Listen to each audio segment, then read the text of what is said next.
pledge allegiance to the flag of the United States of America and to the republic for which it stands, one nation, under God, indivisible, with liberty and justice for all. Morning, everyone. Morning. Good morning. Call meeting to order, then let's have a motion to approve the agenda. So moved. I will second. All in favor? Aye. And then the minutes for January 26, 2015. A motion to approve? So moved. Second? I'll second. Okay. Rick, all in favor? Aye. Opposed, carried. All right. If there's no general public concerns, we're a little bit behind. It's past 8:35. We need a motion to open our public hearing. I'll make the motion to open the public hearing. For DX property. Second. All those in favor? Aye. Opposed and carried. Okay. I checked with the auditor's office. We have one bid. So at this time, we'll go ahead and open that.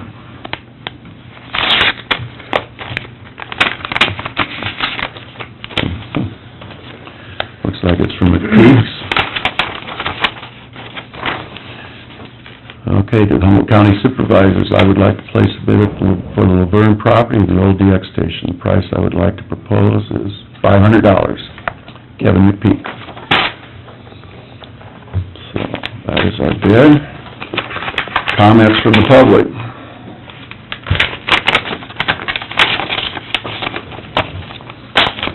Comments from the board? Thoughts?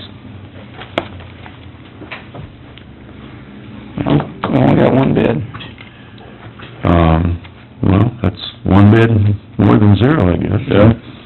I don't think we probably want to be in the business of owning it long-term, so... Well, at least we could put it back on the tax rolls. Yeah. Yeah, so I'll, this time, make a motion to close the public hearing. So moved. Second. All in favor? Aye. Okay, at this time, wishes to award the bid or delay a week? I'd move that we award. Motion by Hanson, is there a second? Second. More, any more discussion?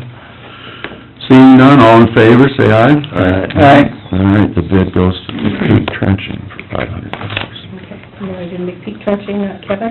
You know what? I'm guessing not. Better take another look at card. that. She was actually at the letterhead there. Yeah, he just wrote Kevin McPeak, but he sent his card, so... I would guess he has to go by the paper. Yeah, put Kevin McPeak, Yeah.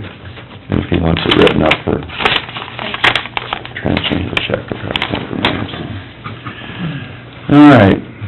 It's a little early for the public hearing on law enforcement. Should we try committee reports, guys? Or get started on?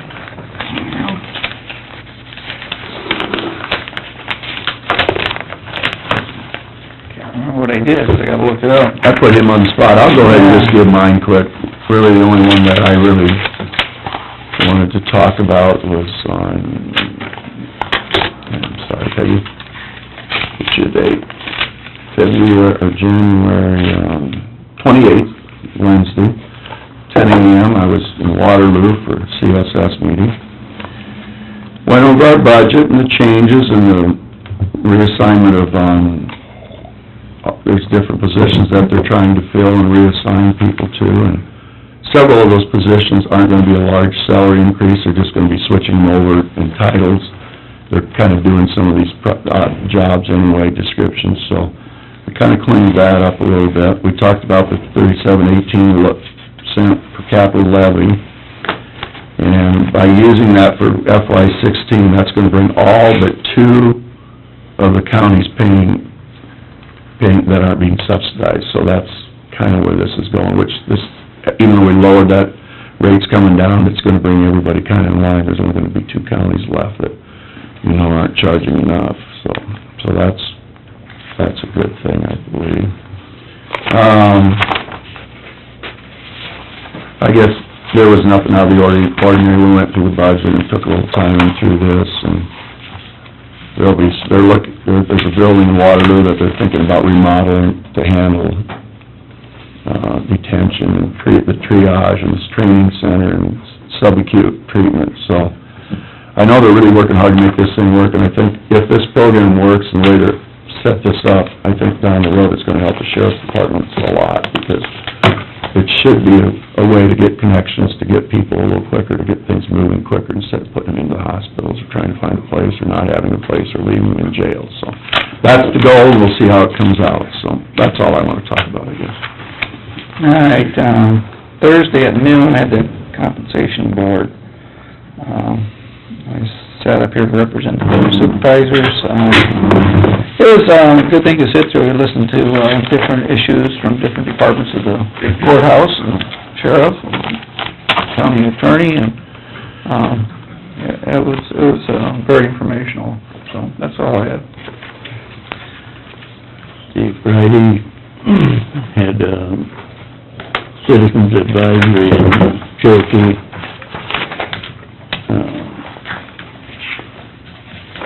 They had two of the big refrigerators went down, they had to replace. We have 108 patients in the CUSO, that's sex offender program. The governor won't give any funding that Clarinda or Mount Pleasant. Right now, they are full. I mean, they don't have any beds. When one goes out, one comes in.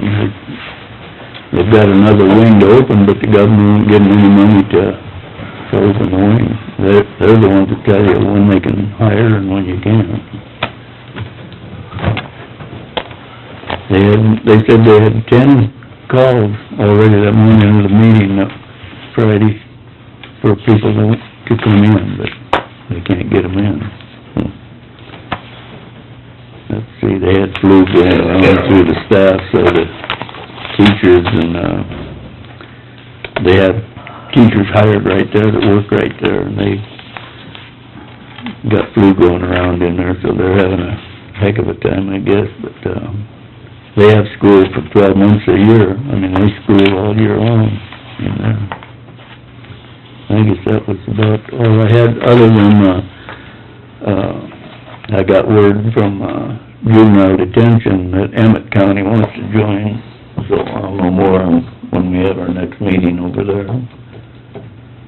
They sent a notice anyways. Want me to go ahead? Yep. Sure. Okay, on the 27th, we had our, regional landfill meeting. We had a regular executive board meeting, and then following that, we had all the cities and so forth in the region. Went over where we've been, where we're at. The leachate injection system is working, so The smell is gone. smell is gone. Now they gotta try to fine tune it so that we're not over applying, but, approve the budget for next year. Everything looks good.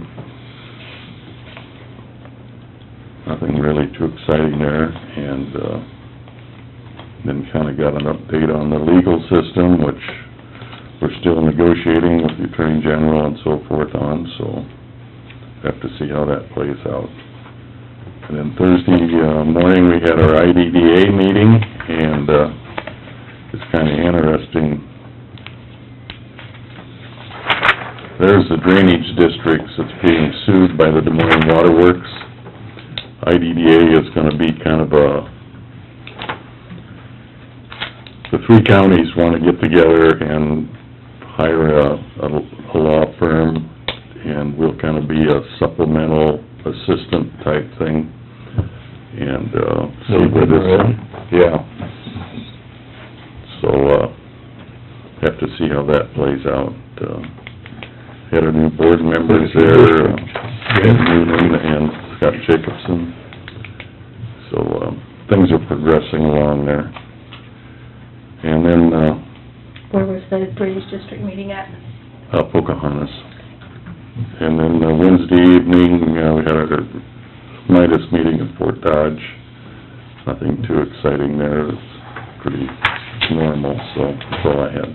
Thanks, Ron. All right, it's past 8:45 at this time. I'd ask for a motion to open the public hearing for the law enforcement center remodeling project. I'll make motion for open the public hearing. Second? Second. All in favor? Right. All right. Discussion on the law enforcement center plans. Who's gonna begin? Well,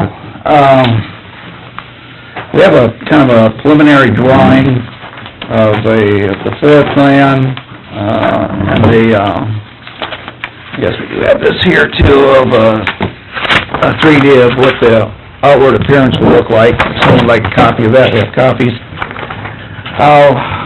We've looked at, well, we went and visited Algona's jail up there and seen their sheriff's office and how it was working together, and discussed options of transporting prisoners to different counties to jails, you know, where the location of our current jail is, and talking with our sheriff, we kind of come to the conclusion that we need to keep our jail, because at one time we thought about closing the jail and moving our sheriff's department somewhere else, rather than remodeling this building. But I think we do have a need to keep the jail open, just for the convenience of when we make arrests and things like that, we don't have to transport them out of county, then they have to do a court appearance, bring them back. After a lot of discussion, we kind of come to the conclusion we need to keep the jail, so this is kind of the reason we are remodeling the building rather than building a new one or moving to a different location. I really think the location is nice where it's at, next to the jail, because they give up backup staff to the jail staff in case there is a problem. They're just a doorway. Being centrally located in town works out good for the city police that share the building. Next to the EOC, it's good too. So that's kind of the reasons we decided to look at the option of remodeling and expanding. And talking with the people that work in the building, the deputies, the 911 operators, the dispatchers, we've gone over the plans, made some adjustments to make it more convenient for the people who work there, because they know their concerns. So we took that into consideration, and we're getting our plan close to a final plan, I think. And one of the biggest costs of this project is all the new equipment, which is something that we would have to buy anyway. Whether it was in this building or a new building, or even if we did not remodel this building, we'd still need to buy the new equipment. So I thought this is a good time to get this project going and make a better work environment for our county employees in our city that also rents space from us. And we had issues with the ADA on compliance issues with our fund entry. It wasn't big enough. Plus it was extremely cold. Safety concerns for the dispatchers, because we have a tempered glass in there, and they're the ones who really deal with the public, and when someone's upset, that's where they go. So there's just a lot of issues that we're taking into consideration with this upgrade, and I think it'll be a good thing for our community. I'd just like to open it up for any public comments. Plus, we have the state fire marshal. Also, state fire marshal had a lot of concerns with our existing building, that we're gonna have to do some remodeling anyway to bring it up to code. Just to clarify, when you're talking about the equipment needed, are you talking about the E911 system? Which equipment were you talking The about? radios, That's what I mean, yeah. the consoles, we have someone who's in a wheelchair, just issues like that, you know, making bathrooms accessible. The new consoles, they elevate, for someone who wants to stand for a while, they can raise their desk up if they want to stand, they can lower it to wheelchair height, or, you know, it's just, much better work environment for them.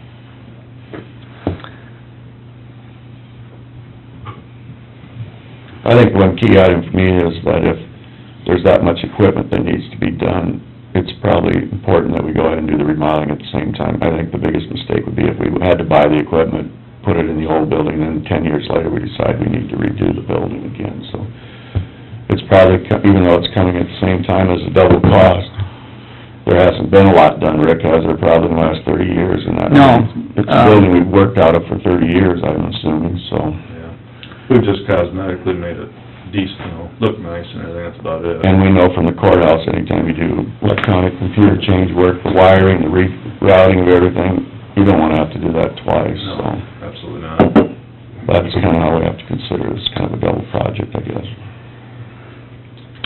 In the space, when this building was remodeled back in 1979, when they moved in there, I can't remember, because I was fairly young at that time, but I imagine we had the sheriff and maybe 2 deputies were in that building.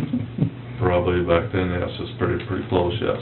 Yeah, and now we have 22 people in that building, working out of there, so you can understand why it's crowded. The evidence room is very bad, to say the least, and when court cases come up, you need to have that secure and dry, and, because you have to keep that stuff a long time, so. I noticed on here you got 2 evidence rooms, one for city and one for county. The one is for the smaller items, and then the bigger one's for like guns and bigger items that we got. Well, you got a gun safe too. So you got basically 3 evidence rooms in there. The gun safe is for like our supplies and stuff when we go qualify out and, Ammunition and things like that. Oh, okay. So that's all locked up. Yeah, it's locked up and it's fireproof safe, but right now we got a metal, I don't know, what do you call it, metal, cabinet, basically. Yeah, Locker. How many guns, confiscated guns do you have right now? Oh my goodness, yeah, we've got about 50, 60 of them sitting. Ken, I can just give you this copy here. How often do you have to turn them in, or do they come and get them? Current, or what? We have to, notify the owners if they want them, as long as they're not, felons or domestic abuse. I like And this then, layout where you have. we can give them back to the owners, or if we don't give them back to the owners, then we have So to then give this them to becomes the, the lobby. BCI. The bigger lobbies, bigger. Yeah, oh, it's just open, yeah, never mind. All right, I got you. So that takes pretty good size safe. And also with this remodeling, it'll make it handier for people to visit people in jail. Yep. Yeah, it's a security thing too, because we'll have a room up front, I think it says visitation on there.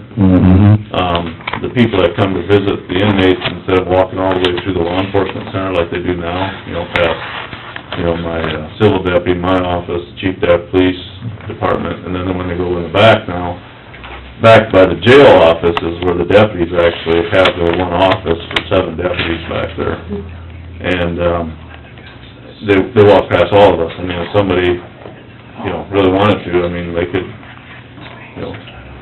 And there's a lot of information back there that the public doesn't need to see. yeah. What this will do is, these people come to visit their inmate, their family or who are friends or whatever, they'll go in that room, and then, by video conferencing, they'll talk to them instead of actually seeing them face to face, but they'll have a video on a mic and they can talk to them back and forth. So you won't bring them out into that visitation room, or just, well, that's probably the best way to do it, isn't it? Yeah, that does kinda make sense. I think a lot of thought has been put into the layout, a lot of consideration. You've been talking about this for how many years? 6 years now. 6 years, and it's just been put off, and, it's something that needs to be taken care of. Any other comments? Steve Cook, he's from Electronic Engineering. I mean, you wanna say anything about the radio stuff, or?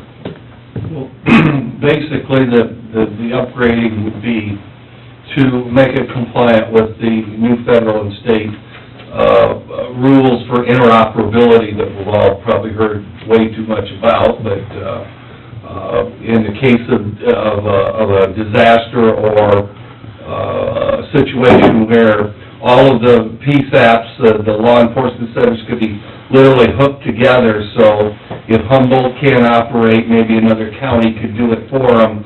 The idea, if it's all connected together, that obviously makes the interoperability happen, and by doing so, we'd be fully compliant at that time with the new state requirements for the LAC. All coming together at the same time. So in this is the, radio tower and all of that, the antennas and all of that, upgrades? Yes, as part of this, because most of them have been on the tower for double their normal life expectancy, we are looking to replace everything on the structure. The structure itself is adequate, so for another 20, 30 years, so we're gonna use that. What we're working on now is where to put the stuff under the tower, and we're currently actually have a few options right now for purchasing a used cement building like you see out underneath there that would last 20 to 30 years at considerably less price than starting from scratch. So that's currently what we're working on, getting very close to being able to get all those set together for you, so. Okay. Anything else? Well, I'd just like to add that, being a city official on the Public Safety Commission Board, I'm relatively new, but I did tour, Dean has given me numerous tours of the building and shown us deficiencies. I know it's been in the conversation for a number of years. I think you said 2006, possibly with the iJobs program, or 2009. So I think the timing is good. I'd like to thank the Board of Supervisors. I think you guys have done a really nice, thorough job of, exploring all the possibilities. I think you've looked at a different location, possibly, like Rick said, closing the jail, maybe shipping the prisoners someplace else. That was a discussion that we had this morning. I think Mark pointed out that, several other counties that have built new jails, they maybe are having second thoughts now because of the costs involved in it. I mean, so yeah, it looks like we're spending a lot of money, $1 million, half of it's maybe on the technology side of it. But if you were to relocate, build a new jail, then you're talking about triple or quadruple the cost. So I would, recommend that we move forward with what you guys have proposed now, an addition on the building, along with the upgrade on the technology. I think you took the Rotary Club through there, and I think, the remarks from those gentlemen, I think they were surprised at the state of the building itself, and like Dean has said, they've gone from, maybe a handful of employees up to maybe Jerry said, 22 or something? Yeah, there's roughly 22 people that are working there. So, they're working in a very tight, outdated space, so, and it's really the hub of information for the county. Nothing gets done before going through there, so I would highly recommend, you guys moving forward with the project, and I completely support it. I think it's time to do something. Just, take our conversation to action is what I would recommend, so. Pretty much that's the lifeline for the county, because you have your ambulance, your fire departments, and your law enforcement right there, all in that building that get dispatched out of there, so. And your 911 calls, that's where they go to, is right down in there, so. And fire comes through your 911, so. It's kind of the brain center of the county. Plus, that's not the only things that, we people services, city utilities, everything comes through that law enforcement center there, so. Okay. Thank the public for their comments. With that, to stay on schedule, is there a motion to close the public hearing? So moved. A second? Second. All in favor? Aye. All right, seeing it's a little after 9, our next item is discussion and action on the law enforcement center remodeling. Funds and plans, so are we gonna do a phone call? We're supposed to call Mr. Dowell. I think we're ready then, Peggy. You bet. he the fellow that's been up here before? Or is that a different company? I can't remember if he came up here or just talked There to was him. two guys up here, he's got their cars. His name was Brad. Yeah. That was Davidson, wasn't it? Yeah. Yeah, I think. That DA Davidson plan? Yeah. I mean, that was, I think we, Michael Moak. Yes, can I see you for this, please? This is a different outfit? Darcy with me? I'm not sure. It is a different one. Is it from the original? This was just a proposal that, I don't know, at the end of last year, I think, is what. Hi, Joan, Peggy Rice at the Humboldt County Auditor's Office, how are you? I have the Board of Supervisors here, are you ready to discuss with them? Okay, I'm gonna put you on speakerphone, hold on.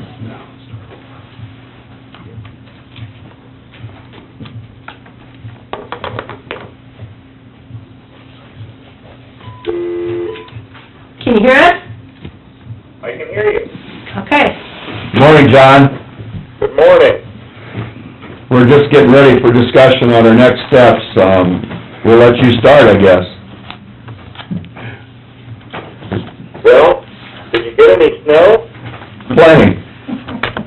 Everybody's got their share. Seems to have gone around. Well, you got lucky then. Do you want to explain to the board what you were telling me on the phone the last time we discussed this? Yeah, that's fine, Peggy. And do you want me to focus in on sort of the source of credit conversation that we were having? Is that? Well, you kind of mentioned that you needed to know what direction the board wanted to go. Right. Well, Peggy and I were visiting a little bit about just the nature of borrowing as local government in our last conversation. And there's always three elements that we have to try to sort through anytime we start looking at putting these kinds of deals together. One of those elements is what's our purpose, what are we borrowing for? And we seem to have that pretty well in hand here. The next question that we always have to sort through is how much are we trying to borrow? And I'm not entirely sure that I see that perfectly clearly right now, but I think we're probably close enough to be in the ballpark. The third issue that we reach is what are we going to use for our source of credit? Who will be our lender? And typically speaking, on most projects, we have one of two options. One option is to keep it local. The Iowa law allows counties, through the loan agreement statute, to negotiate deals with lenders, local or otherwise. Meaning, you can call up a bank, tell them the kind of loan you want to do, how much you're looking to borrow, etc. Ask them to give you an interest rate, and if you like it, you can just go with that lender. We call that a private placement through the loan agreement statute. As an alternative, there is the bond market, the municipal bond market, which is quite literally an international spread of investors who are looking for investment vehicles to park their money in. And in this instance, the investment vehicle would be municipal bonds of Humboldt County. The bond market is always accessed through an investment bank. We call them underwriters, who come in on any deal that they're invited in on, and they literally serve as the initial purchaser of the county's bonds. They are middle people on the deals, because they're not purchasing your bonds to hold them, unlike the local bank transaction, where that would be the assumption. the underwriter is purchasing your bonds to resell them out to investors in that international municipal bond market. The two sources of credit, in my estimation, each have sort of their own features, and they've got some pluses and minuses. The negotiated local bank placements, they have the advantage of, in relative terms, being fairly simple deals without a lot of bells and whistles, and what I would call more efficiency in terms of upfront cost. Because there's fewer hoops to jump through, fewer people involved, there's less documentation, they cost a little bit less to put together on the front end. Also, it's usually quite simple to get the local lender to agree to allow you to prepay on those negotiated loans, so pay early, without penalty at any time. And that's always a nice feature that we are typically able to negotiate for on local placements. The municipal bond market, on the other hand, it has one primary advantage, and that is it tends to yield better interest rates. You probably need to tap into somebody who's more of a marketing expert on muni bonds to be able to explain to you exactly why that phenomenon happens. But as a bond lawyer, my observation is that unless you're getting a really sweetheart deal from a local financial institution, that over time, the municipal bond market will tend to give you better interest rates. And so you sort of always wind up in this calculus, assuming you're looking for the best financial deal possible, to ask, well, when is it that the better rates in the municipal bond market are significant enough in terms of interest savings to outstrip the rigmarole and the extra costs that we have to go through to get into the bond market? A big factor with that is how much you're borrowing. I don't mean to sound too simplistic to state something that's probably obvious to you, but I'll say it anyway. If we were going out and borrowing $6 million, a half a percentage point difference on our interest rates over a 5 or a 10-year period means a whole heck of a lot more than if we're just borrowing $600,000. Because the more principal volume we have on a deal, the more magnified the savings of small variations in interest rates become. And so we tend to see the lower dollar volume deals oftentimes stay local, while the higher dollar volume deals often give a real hard look at the bond market just because of those magnified interest savings. Now, your deal would probably be, just from my observation, a little on the small side in terms of dollar volume, to just be sort of an automatic let's get out in the bond market, but not so small that it would just be kind of silly to look at it. If you were going out and borrowing $150,000, I'd be telling you, let's talk to the banks and see what they can do for us, and not really give a lot of thought to the bond market. You start talking about borrowing, $500,000 or more, and it's not a huge deal in bond market terms, but it's not unheard of for a deal like that to make the most sense going out. That makes sense. As your bond lawyer, I'm probably not the best person to help you evaluate interest rates. I'm not an expert in terms of what the current market conditions fluctuations are with the bond market. Again, it's just all anecdotal observation for me. If you really want to be able to analyze the choice, probably your best bet is to get a financial advisor or an investment banker. If I'm not mistaken, I think you guys have had some communications with the folks at D.A. Davidson. They are an investment bank that does underwriting. One of those types of professionals would probably be in the best position to give you a real dollar and cent estimate of what this differentiation would look like. Right. Now, I just covered a lot of ground. I'm going to stop there and let you guys cover me with any questions, or if I need to go back over anything, I'm glad to. John, it's Rick Peterson. From what I'm hearing from you is we should probably talk to our local lenders and see what kind of rates we could possibly get from them, so that we know what that rate is before we even talk to our bonding company. Is that correct?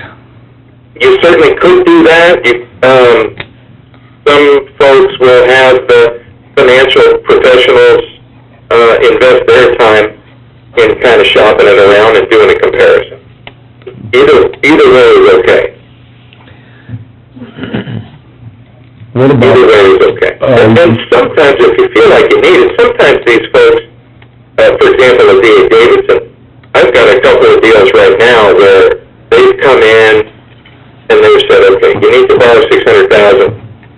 Here's what we think we could get you in the bond market, and we'll also shop this around with some local lenders.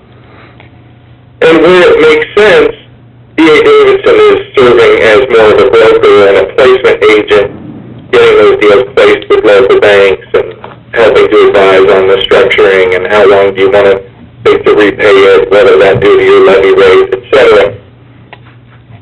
So we can play that role as well if you feel like you want and need the support. Okay.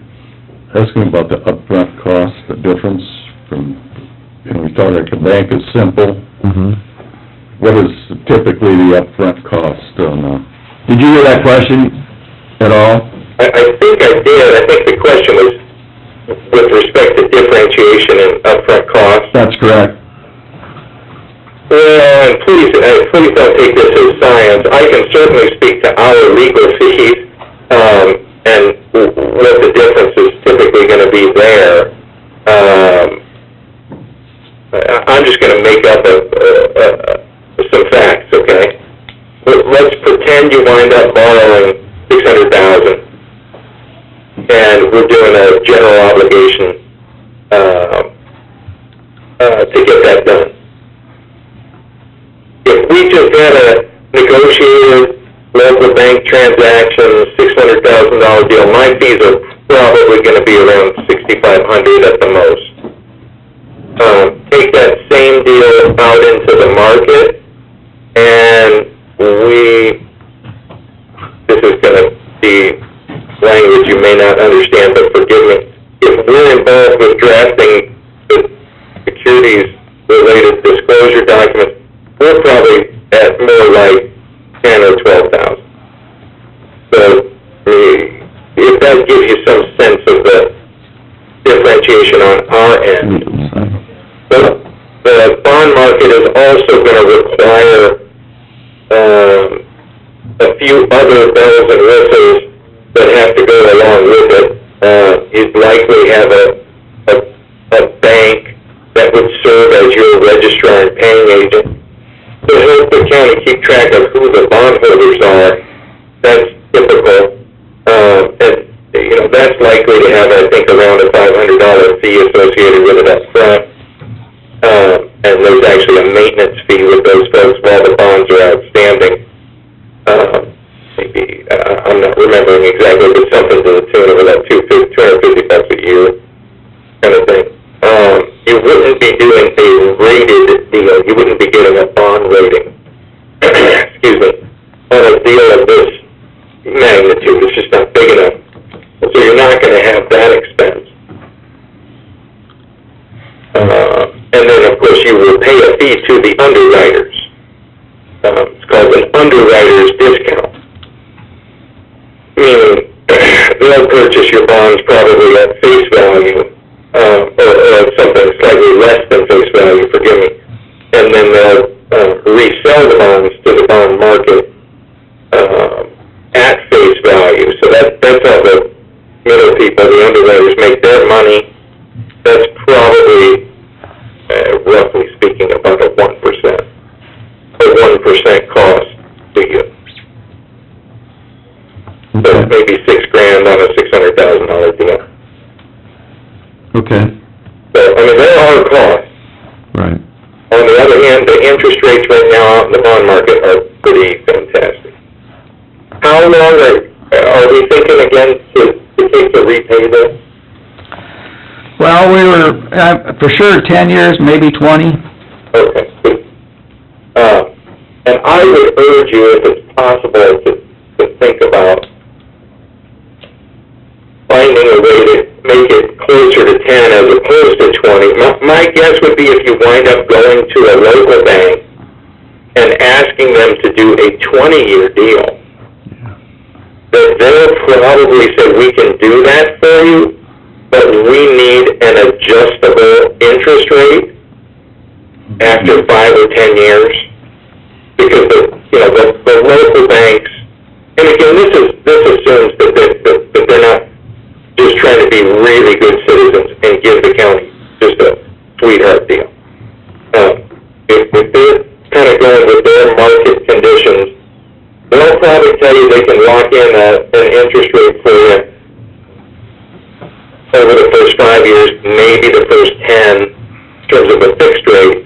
But beyond that, they'll need a mechanism built in to be able to adjust the rate. The bond market, I don't know, I would defer to the folks at D.A. Davidson. I think they had run you something like a 20-year schedule, but they assumed like a fixed rate of 2% on the schedule I'm looking at, I think.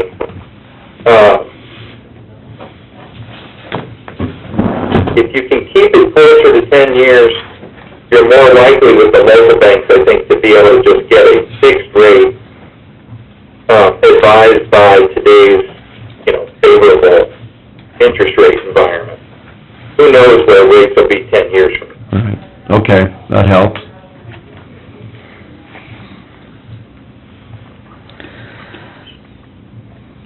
Yeah, from what you're telling us, there's more upfront costs with the bonds, but if you did go over the 20 years at a cheaper interest rate, it'd probably offset that versus a local at a cheaper, on a 10-year. Yeah, I think there's a real chance that it would.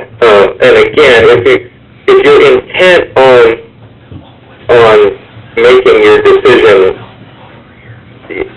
based on what is the most efficient financial picture, I don't think you'd be wasting your time asking D.A. Davidson to come back and help you to run the comparison, or a financial advisory outfit. I mean, Davidson has competitors out there. They were good people. Yeah. I think yeah, we had a good conversation with them. I think they'd be good to work with, so. That'd be great to work with. I mean, this dollar amount, I'm sure they'd do, they had good answers for us last time. Yeah. On the other hand, if your approach is, hey, we just want to keep this as simple as we can, let's keep it local, you can certainly approach some local or regional financial institutions, tell them you're looking at going out, 10 years or 20 years or 15 years, and ask them to give you an idea of what they would need to do on the interest rate front. Okay. Anything else, guys? Well, I think you've been real helpful. Can somebody remind me how much, how drilled down are we right now in terms of project costs? We're really getting close. The building's gonna be in that upper 5s to 600,000, and the equipment was gonna be another 500,000 roughly. And the equipment, that's very much communications equipment, right? Yes, That's going in there? Yep. Okay. So we thought, 'cause the equipment, the life expectancy on that, some of that stuff is 15 years, some 10 years, some 20. That's why we thought we'd bond for the building part, due to the fact that, that's more of a stable, or a concrete product, so that was our thinking on the bonding for the building. And remind me, we have grant money for the communications equipment? We're looking at a 10-year interest-free loan through a revolving fund through USDA. And that's with the, red light program? Yes, I believe it is. Okay. And then the balance will be from funds on hand and some grant money to work up the rest. Okay. One thing that I want to caution us about right now,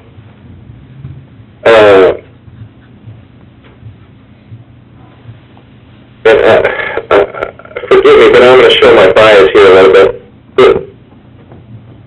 We have a provision in the county borrowing statutes that allows us to borrow up to $600,000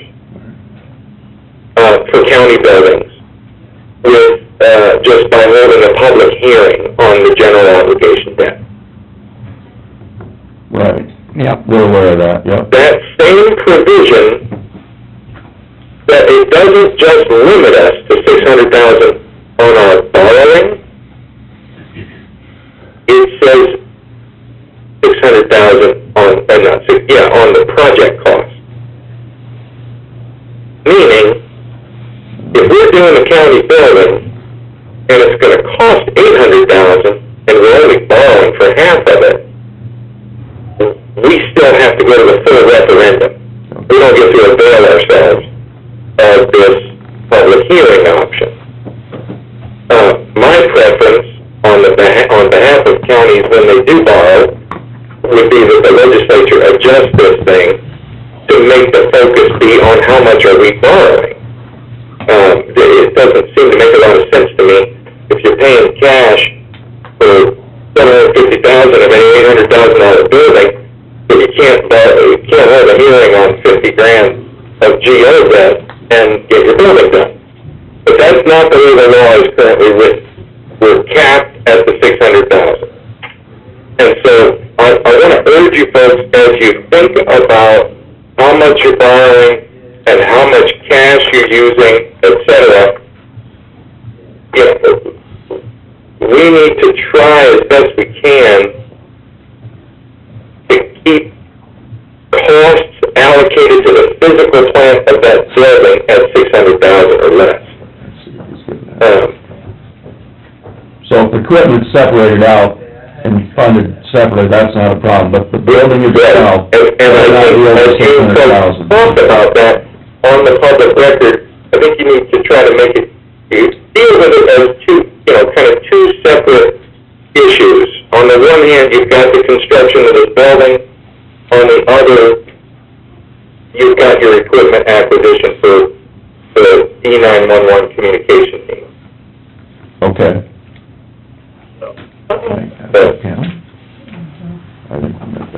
And if you folks will keep me posted on what you're thinking, that would be great. All right, thank you very much. You bet. All right. We'll be back. Thanks. Thanks for your time. Bye. Thank you, Bye. bye. Well, those are good points. We wanna make sure we're clear on those. I don't know, I mean, be interesting to get a bid from a local bank. I assume if we're gonna bond it anyway, they can do that too, so there's a couple options there. Yeah, I think we need to have, D.A. Davidson come in and talk to us again about, I do too. bonding options. How long would it take for them to get, set up with them to come and see us? I don't know, I could call and see when they could Okay. come in. Yeah, maybe when we're having a work session with Paul or something, you can check and see us, and try and find a date, so. Yep. Okay, that's Do you great. wanna just contact the local banks then, or what? Well, I wonder if we should talk to them first and see And what they're then let him do the... Maybe he'll contact them, maybe we'll get a couple, three local banks. I think we could talk to ours, but it'd be nice to hear what they say about, you know, what's the best way to do that, or... They're just gonna charge you for the service. Yeah, they will. So we probably could, put the offer out there for the local banks to Well, yeah, for visit with us if they're... $600,000, what's their best offer for 10 years or 15? I think his point about the variable interest rate, they're, 5 years set at whatever, and then renegotiate. I don't know if I'm crazy about that. No, I'd like to see a 10-year at least. Yeah. Maybe they'd offer that, we don't know. I guess we had that... We have it pretty secure, I would think so. you know. Well, I think too, if we have that information in front of us before we talk to DNA, then we know exactly what the options will be on our own. I was looking back, when we talked to Davison before, it was like 2.5 to 3.75 interest rate. I don't know if a bank can even Touch that. touch that. But then you're talking, what was it, about Another $6,000 to $12,000 upfront difference. cost. Upfront cost, Yeah. well, that eats up a lot of interest too. Mhm. So, to me, it's just a simple mathematic decision then. You pay them now or pay them later. Right. Okay, that's my comment. Well, I think we could do that too, it's not that hard to go to a couple local banks and ask that question, so. All right. Anything else for this right now? All right, seeing none, we'll move on to our is Susan Rux here? She out? Did not see her in the hallway. Is anybody out there? Is Susan out there? Just take a quick peek, Couple gentlemen out here. just make sure Susan's not out there for drainage. I could give her a call, maybe she forgot she can come in afterwards. Yeah, that'd be fine. Yeah, that'll work great. We could go into drainage, I can have her. Don't see Susan. Okay, that's fine. I'm not gonna go into drainage. Motion to go to drainage and Harlan? No, go ahead, Mark. Yeah, first and second. Thanks, guys. Yeah, Thanks a lot, Dan. Dan, for coming up. Thanks, Dan. See you later. I will get fresh for you.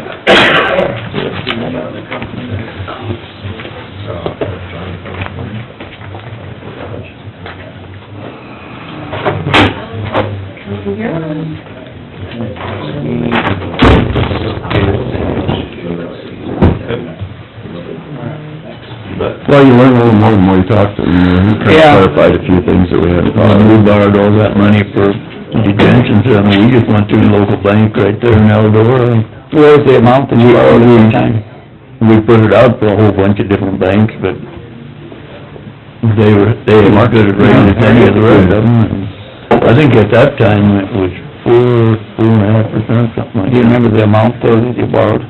Was it a couple million? Oh, yeah, it was all too bad, yeah. Okay. How about you? I'm in no trouble. We have that paid off. Yeah, go right ahead. Another million. Carl was gonna get more in his chair. That's what I figured.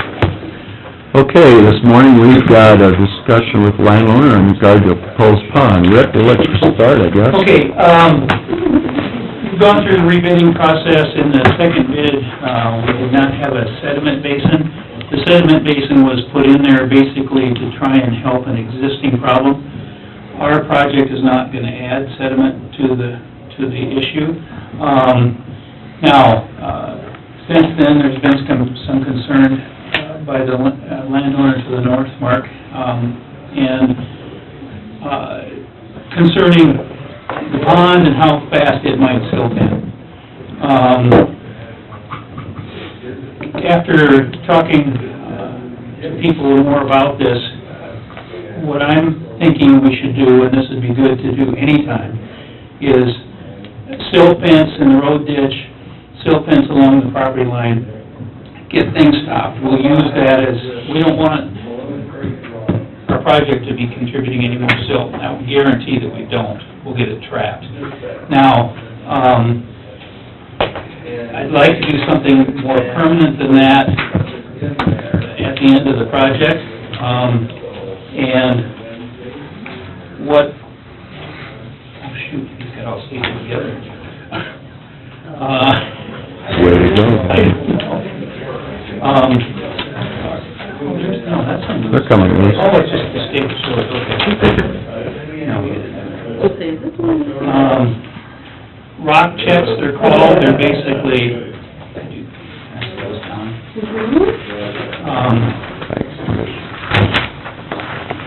you're probably familiar with these. I always think wondering about it, go ahead. Thank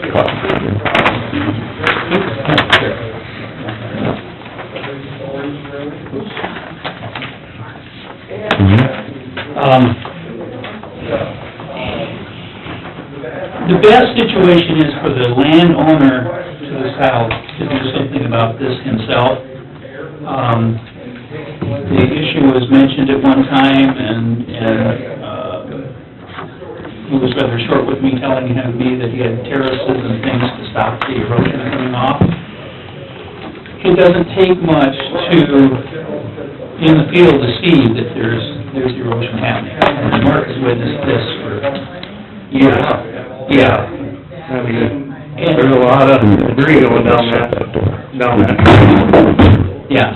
See, so if we can get the situation improved with what we're doing and get some action out of the landowner somehow, to the south, I'd have to review the regulations myself as far as, requirements for silt, coming off the site.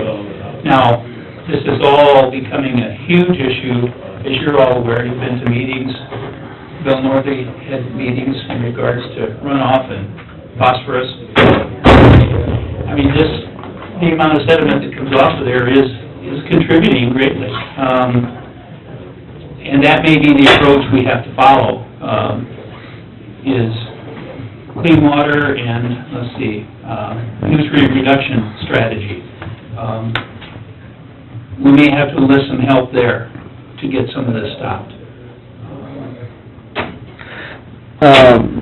These check dam things, so I know you're talking south and north and... Yep. Now, to me, the runoff is coming from the west side of the road. Yeah. Yeah, west and east from here. It's more like a west and east thing to me, you're talking north and south. Well, and the road... kind of on that bend there. West. For us, would have been... I mean, I was out there looking at the site, I could see where you're getting that whole side hill just runs down in there, and so you're getting corn stalks and things like that running into the... It's unbelievable. When the river's high, it backs up the creek right behind my house. And they'll get from stepping across it to 50-foot wide. And then it'll be 200, 250 foot long. And a couple years ago, when he's got corn in that field, it's just all trash. You can't even see the water. Yeah. That's how much debris. Just stuff to load the road into, Mark? It was all, you got that big box culvert? Yeah. And the grates are really, really wide. Yeah, that's what sucks it in. Sucks it all down, and there's enough volume of water that it just flows it on right into the river. And then when the river goes down... Then it lays there. It lays there. And so, I'm looking at the size of this sediment pond, the amount of water that's already going there, and we're adding to it. I don't see how a 1 acre sediment pond on my side can do any good. I mean, you guys will be digging it out every year.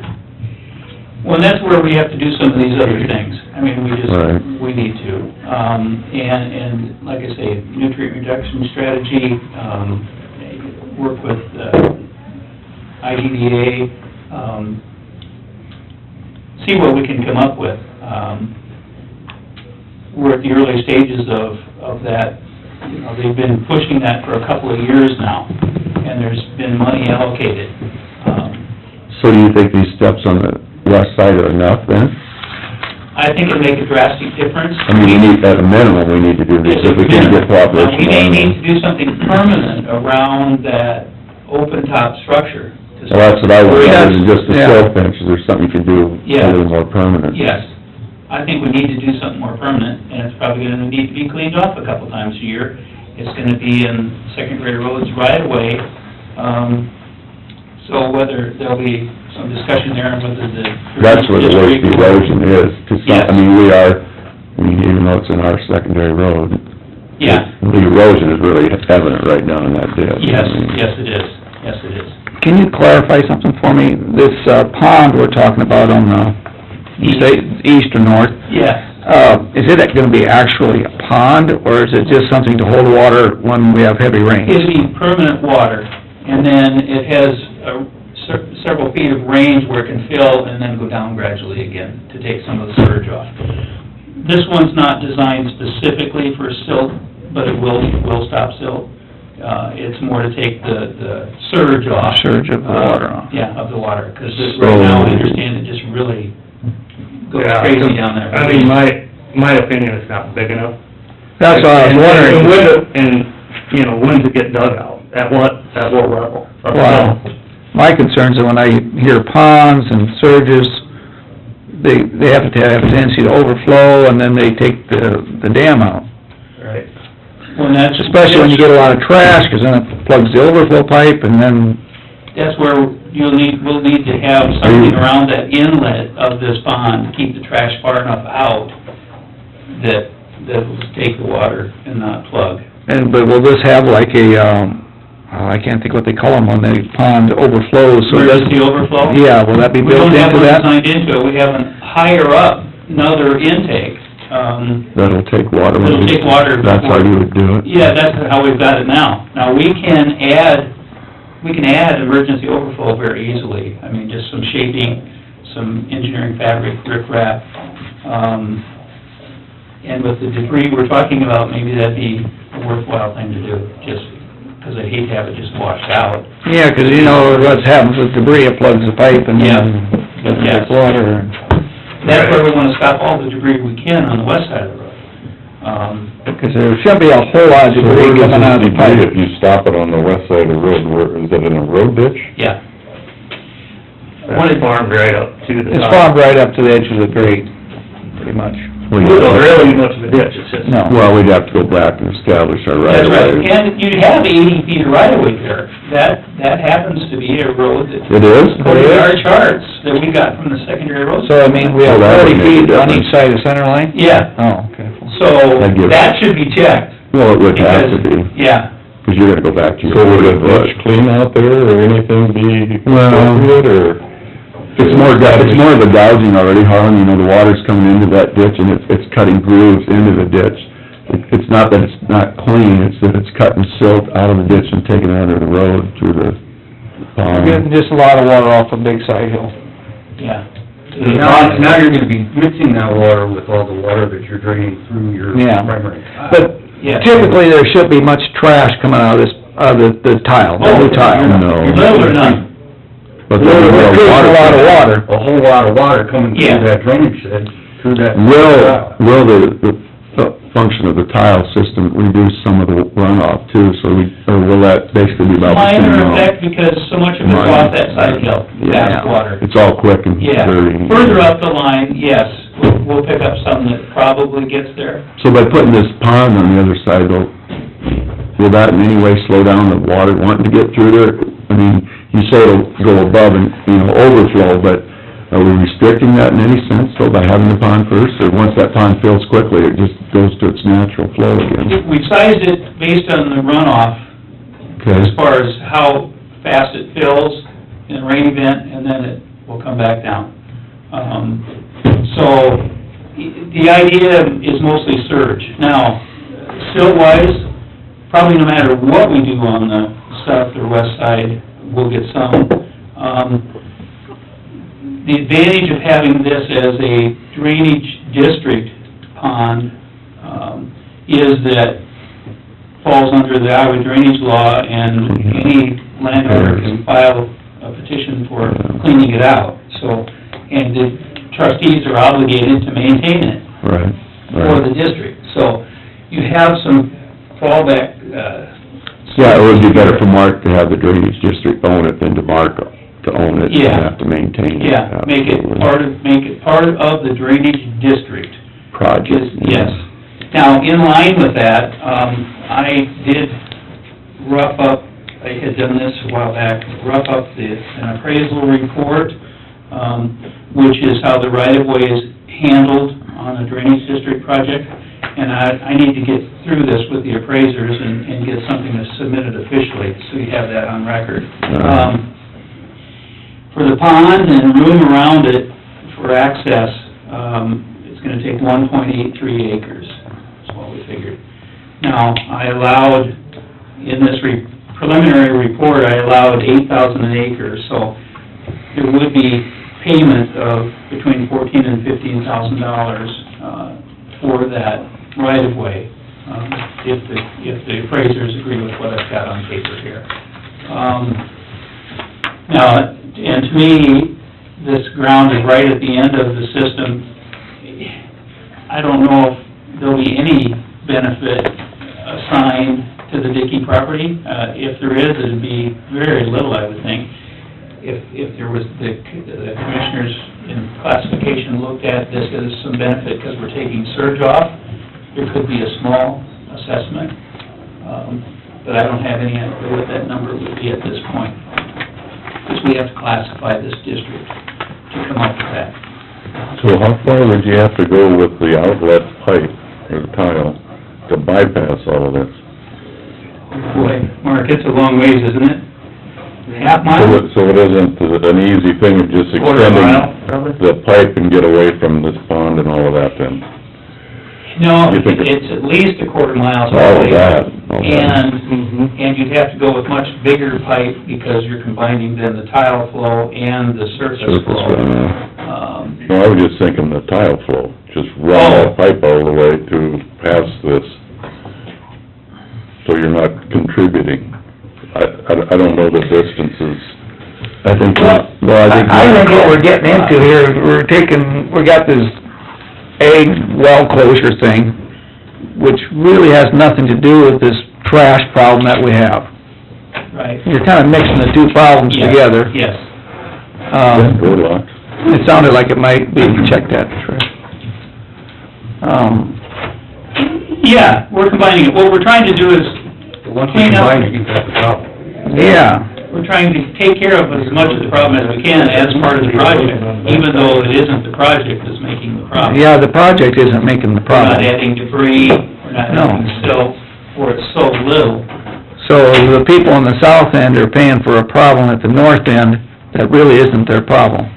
Technically, but then the state is agreeing to pay three-fourths of the cost. that one with you for hours. I mean, how can you increase water flow and surface it a quarter of a mile through the river and not expect erosion on the backside of that? I'm talking the debris problem, that we're not gonna get a whole lot of debris on this pipe. Once you put that into the pond, those are draining into the pond. And once that happens, it's a combined problem. And if you take the pond out completely, say we don't have a pond. Yeah, say you don't have a pond. All right, so then you got that increased water flow. You're gonna wash that channel. You're gonna That's why we're... You're gonna ruin the side of the... yeah, I think you need the pond, just slow down the water. You have to, I think. It's the erosion, it's the additional erosion that you're gonna have. This pond? No, I don't think they let you put that... Oh, they invite us, yeah. They wouldn't let you put that pipe in there. Without a pond. Yeah, I think that's right. They would insist on us slowing the water down to pre-project flow rates, and that's what we're doing with this pond. We're meeting requirements that the Corps would ask for by doing this pond.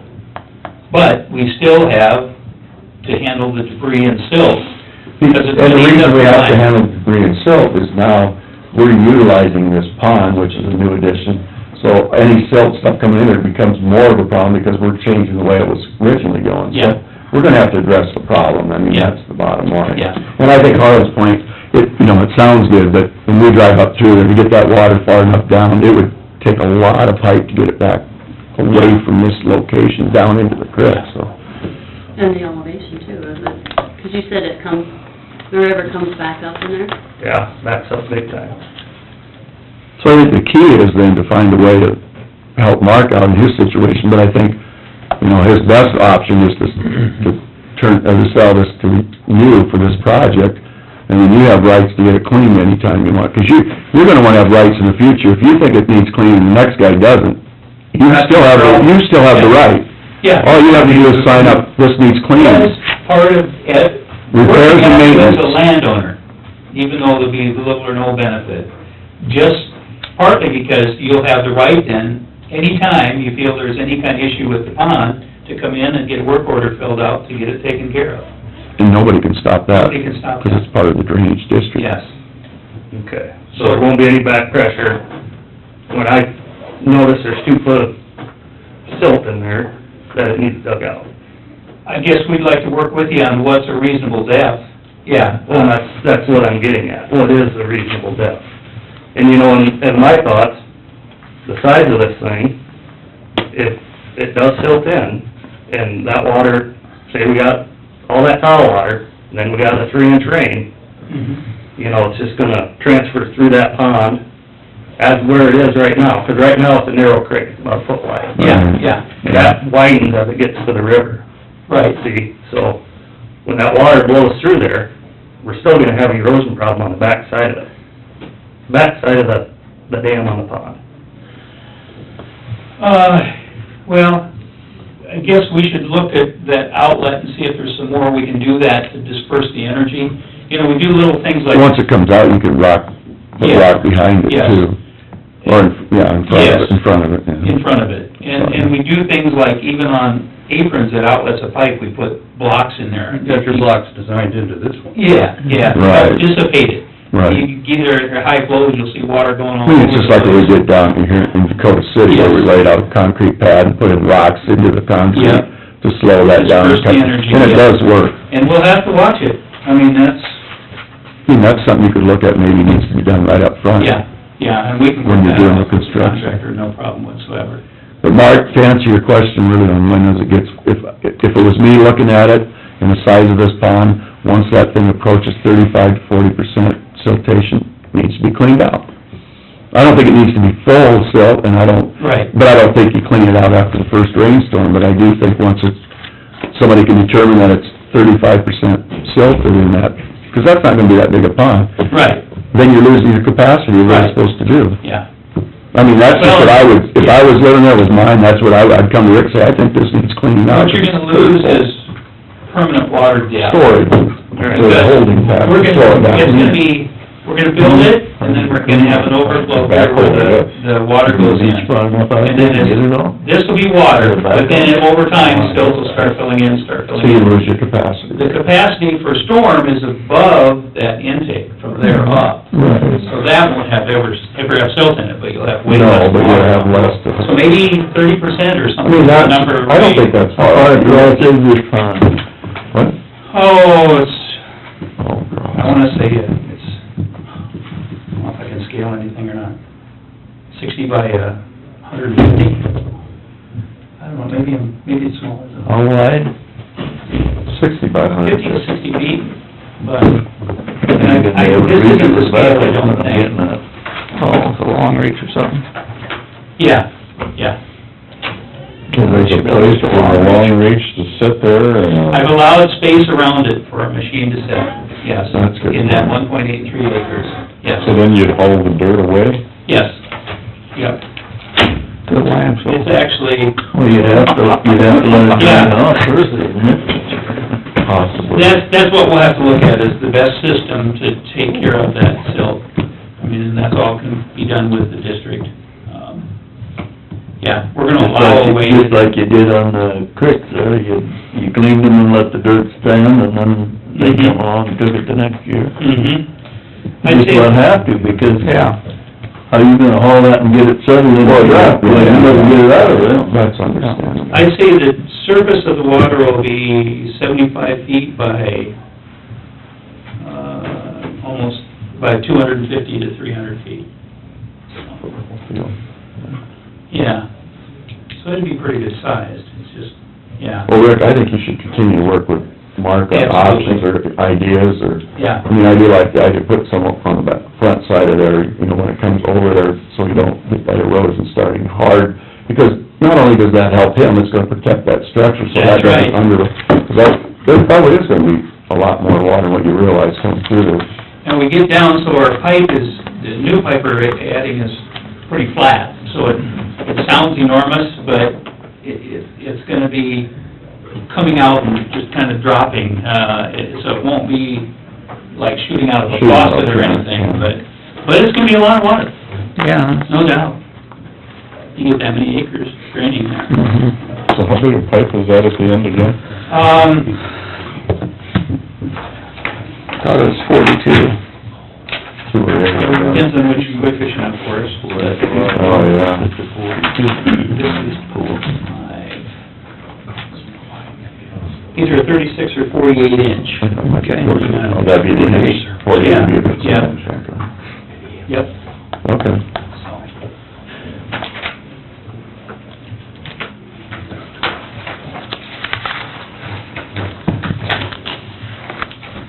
Yeah, I mean, we need to keep communications open, we want... I mean, along those lines, if there was damage on the west side that needs to be, we have to maintain both sides, so it's just a matter of somebody turning in a work order. Mhm. That's right. Once it's established as part of the The district. drainage law is very good about landowners' rights. Well, it's just gonna have to be that way. Yeah, that's right. Yeah, let's keep communications open. You're confident that the pond that's designed will not breach? Right, I'm gonna look at this and go through this with a couple other of the engineers in our office, talk about it, what it would take if we wanna add an emergency overflow. Just to absolutely have it. Yeah, this is the time to find out, Yeah. because build it into the project now versus Yeah. come back redo it. I did go over the calculations, this has been months ago, as far as sizing that intake in the pond, and what we're probably gonna need to do over and above what we've done so far is debris control. Even on our, we're probably gonna have to come up with a design of some kind of grate on our inlet to the pond to keep debris from blocking that. Okay. Does it ever overflow the road out there, Paul? No, I asked him. Okay. He didn't say it then. Not that I know of. All right. That'd be the good one to have. No, there's a big secondary grate pipe there. along the ditch that Take it. Sucks go on down that as that. it comes in. If it gets that high with that box culvert, it swallows up a lot of water, Okay. and then it blows up from under the road. Well, keep working on that, get it Yeah. filtered back to us, and then make sure you talk to Yep. Mark. What I would envision is, next Monday you'll be deciding on which coefficient you're gonna have built. Right. And it's a different contractor, whether it's the half or 1 I inch. know that. And as soon as the decision is made on which contractor we'll be working with, we'll be talking to them too about some of these controls. Okay, all right. Do you have any feedback on Yeah, that? have you got any letters back in? A preference yet? No. Nothing? They'll come in this week. Yeah, If they're going. that's the goal. How many you send out, Okay. Your guess? I don't know. Okay. A bunch. Yeah. Yeah, it's Because quite a it few, goes because it goes so... Well, we gave them all an opportunity to respond, then, that's the main thing. Yes. Each and every one. Each and every one, Everybody that's very gets a good. chance to respond. Mhm. And it's either gonna be, they can either come to the meeting and express it, or Right. submit it in writing, Mhm. Or call. or call. Tricia's Right. been willing to take notes as far as concerns there. Okay. So how do we judge that? By basis of remonstrance, or? Harlan. Yeah. You open Pandora's box there? Yeah. Amount of acres, amount of land, we probably might have. Probably, the acres is as good a thing as any, because they're gonna be paying for most. Yeah. Why not? You know what, Harlan, it's probably by the acres, 'cause that's how it's gonna get billed back. Yeah. For different, don't shake your head no, you would. Yeah, well, that'll be Our decision, yeah. It's our decision, but... Yeah, your decision, you're just... But there'll be some guidance there, I'm sure. And just so you know, I guess I went through the calculations of project cost, trying to include everything, and I still have 10% contingencies in there, which I hope we don't need a penny of. And it came out like, for a half-inch coefficient, the average cost was like $298 an acre, and the 1 inch was $595 or something. For how many acres? No, the average. No, the That's average. the average for... How many acres it covers? Over 3,000 acres in the district. Oh, okay. Yeah, yeah, Yeah, right. something, so... Well, that's the information we need. Yeah, it's funny, when you don't have grant money involved, you don't have to spend much more to get a 1 inch compared to a half inch, but when the grant money's involved, comes out almost double, Yeah. exactly, But, every time. but we also need to express to those people that that's an average, so that Yes. 298 could be 600, or it could be 150, and same way, it That's right. could be 1,100. I'll So we bring- need to know that, I'll bring more because copies of average is that. just average, and that's Yeah. not gonna I'll be bring more average for copies of that everybody. colored drawing that shows which lands. Who's gonna have the most Higher benefit? which They're the ones that less. are gonna be more concerned, yeah, Correct. all right. All right, thanks, guys. We'll pass that. I suppose. Fine. Motion to go out of drainage? Second. Thank you, gentlemen. Thanks, Rick. Yeah, thank you. Mark, you still got my cell phone if you have questions, right? Yep. Okay, call me if you have any questions, all right? Okay. Thank you. Thank you very much. Okay, okay, that's I right. probably got yours in mind, I don't think I got anything. You bet, thank you. All right, I'm gonna take a 3-minute break. Are you done, then, Rick? Go out. I think so. Yep. Yeah, you've been Go really, downstairs, quick, take them from back. It's just, yeah. It's just gonna be interesting how this comes out with the half inch versus 1 inch. I had both contractors calling me, what do you think, what do you think? I don't... $3 corn. That's what I said. Yeah. That's, I said, if I had to pick one, I'd say the half. You know, if we had $7 corn, you'd probably go for the one. Yeah, Yeah. 2 years ago, they'd have gone for the 1 inch. yeah, Yeah, yeah. That's basically what he ended up telling them both. it affects everything. Yeah, it does. Yeah. No doubt.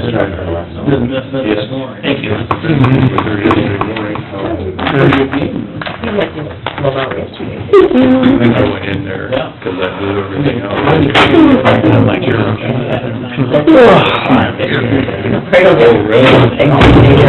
You know, that game is No, I can't sneak in anymore with that fat dog. Looks to me like most of the problem is caused, but instead, the south end of that drainage district is paying for it.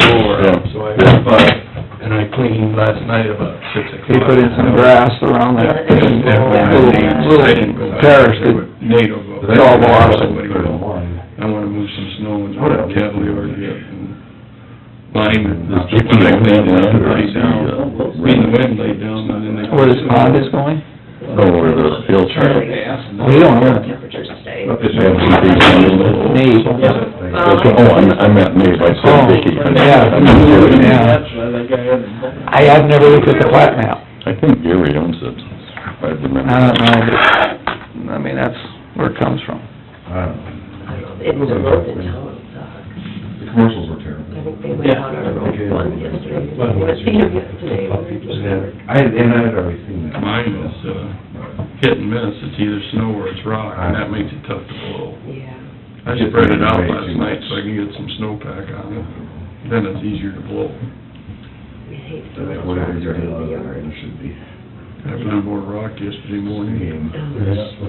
First Super Bowl. Don't have some skids on your blower? Yeah, but when it's 9-foot blower, you don't have 9 foot of level in my lane very Yeah. well. You've got 2 goes down on your road. Yeah. Some of those old Approach is an inverted road, the 2 tire tracks, the middle is high, and then the outside's high, it's almost impossible. Yeah. I told the heirs they ought to put about 4 loads of rock in there. It's very warm in here. Little tight on cash. What's that too, my throat's dry. Okay, we are ready to go back.